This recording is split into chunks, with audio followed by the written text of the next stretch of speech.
Discovery and Innovation, Unit 8. In terms of additional scientific discoveries in the time of the scientific revolution, let's first consider Andreas Vesalius, who used human dissection to study organs and the structure of the human body.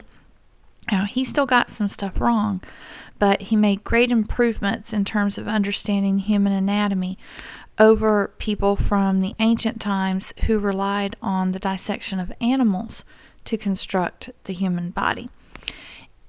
Coming after him is William Harvey, who identified the heart as the beginning point of blood circulation through the body and proved that only one type of blood exists and that blood circulates entirely through the whole body.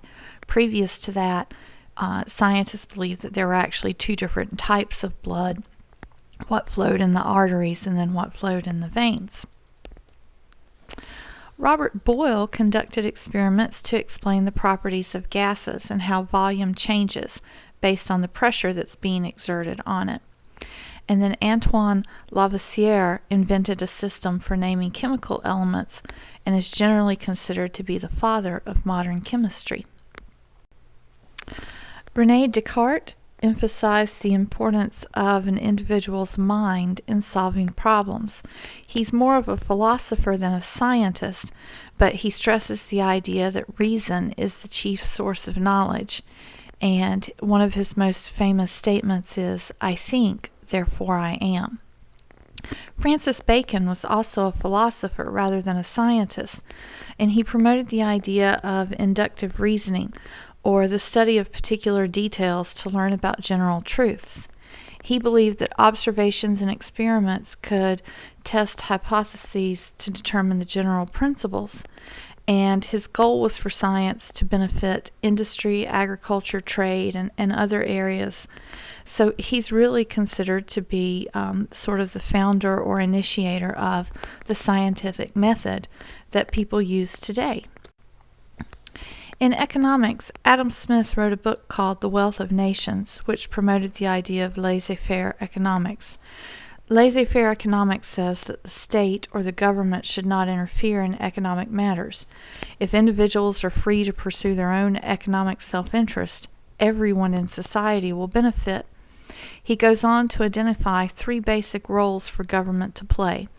They should protect society from invasion, protect citizens from injustice, and provide public works that individual citizens cannot afford. Smith's work becomes the basis of free market economies, where the market depends on private property and individual ownership of business rather than the state or government owning and running businesses. In terms of social reforms, Beccaria's work on crime and punishment stated the idea that punishment for criminals should not be cruel or excessive. He was opposed to capital punishment or the death penalty, and he argued that the barbaric treatment of criminals did not actually discourage others from committing crimes. Another social reformer of the time is Mary Wollstonecraft, who argued for the equal treatment of women.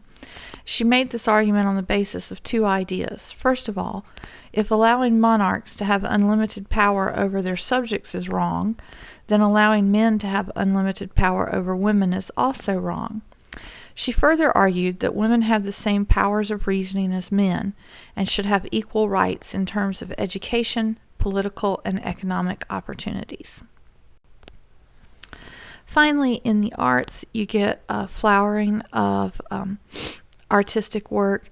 In architecture, Balthasar Neumann is the most famous builder of the time period. He's known for the palaces that he oversaw construction of. In art, Antoine Watteau and Giovanni Battista Tiepolo.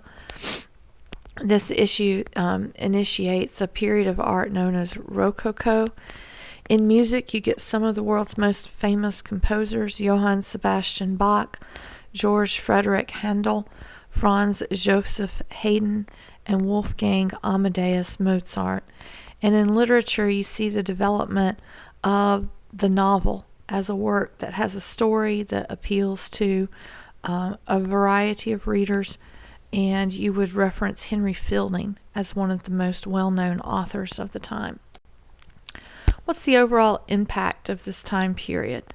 The movement, like the Renaissance, had the greatest appeal among aristocrats and upper classes, among people who could read.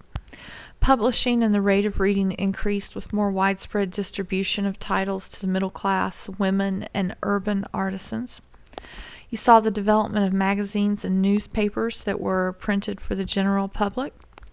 Salon gatherings became popular, where wealthy upper-class citizens gathered in their parlors, their salons, and their homes to discuss ideas, writings, and works of art.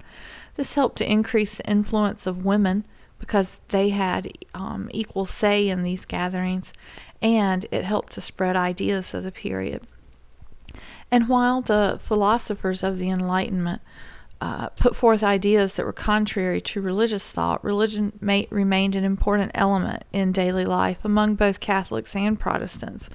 And it's during this time period that you see the emergence of the Methodist denomination based on the experiences and writings of a man named John Wesley. This is the video about discovery and innovation. Thanks for listening. If you need to rewind or rewatch any part of the video, please feel free to do so.